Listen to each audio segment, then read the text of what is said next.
Anglers Extra. I'm Aaron Canada alongside John Schiffner for the Manager Show on the Cape Cod Baseball Network. And Schiff, happy 4th of July. Well, thank you. Happy 4th to you.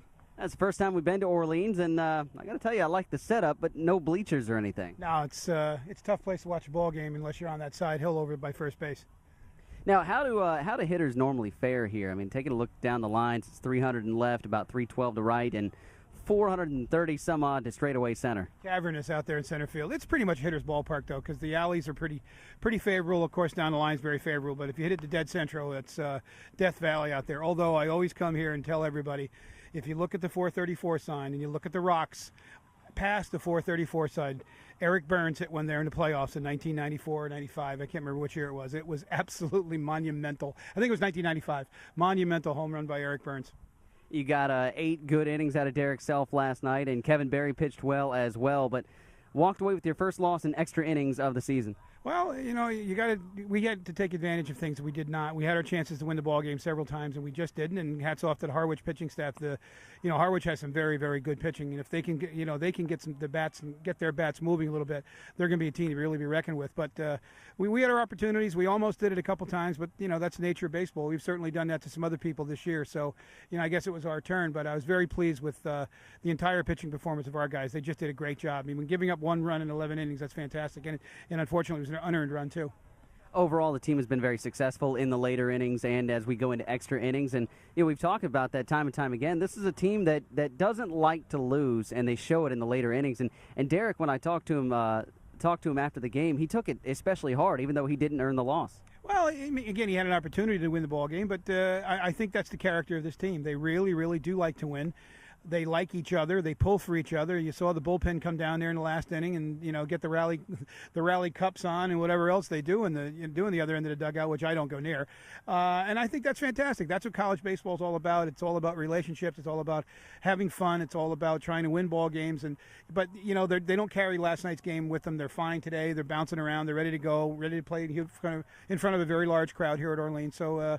And that's great. That's the type of team I like to coach. They forget about the losses and go after the next game.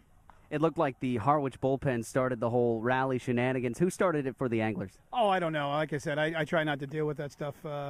I'm glad they do it because it creates a great environment. It creates a fun environment. And, again, that's why I think we are who we are, is because we let the kids be kids as long as they don't embarrass somebody or embarrass themselves or another team.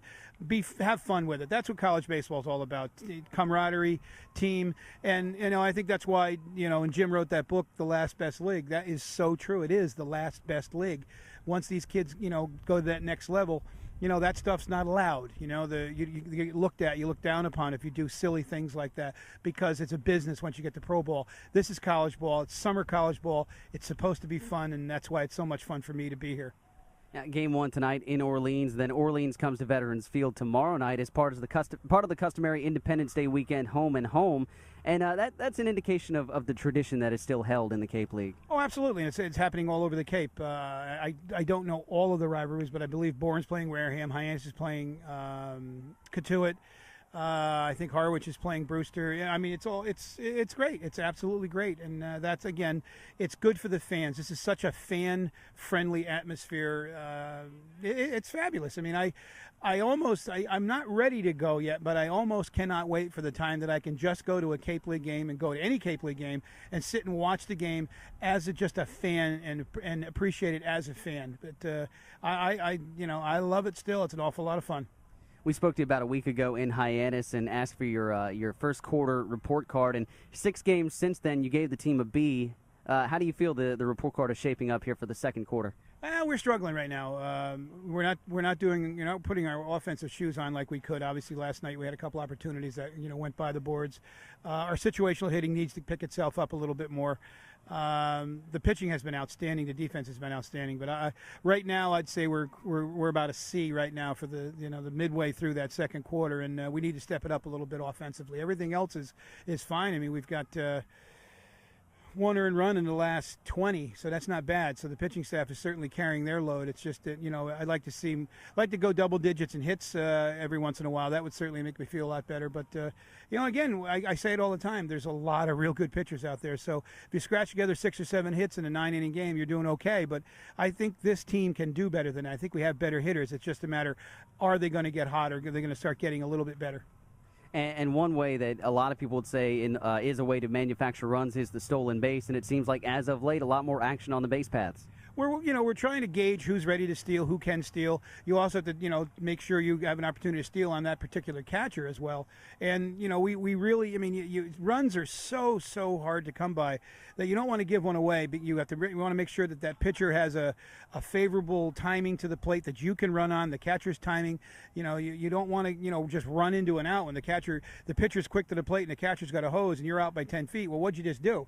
I'd rather sit back and wait and see when we can really make sure we can steal that bag. You're going to see a lot more hit and runs from us. I like hit and run baseball. I've always thought hit and run baseball is exciting for the fans, and it gives the kids an opportunity. You're not taking the bat out of their hands. You're allowing them to swing the bat. We'll try to do that a lot more. But again, situations, you got to test the situation out. How's the lineup and the starting pitching and bullpen staff look tonight? Let's see. We're going to go with Westy at first, Paolini at second, Perez at short, Ginther at third. Phil Pohl's going to get his first start behind the plate. Marty, Humph, and Verdon in the outfield.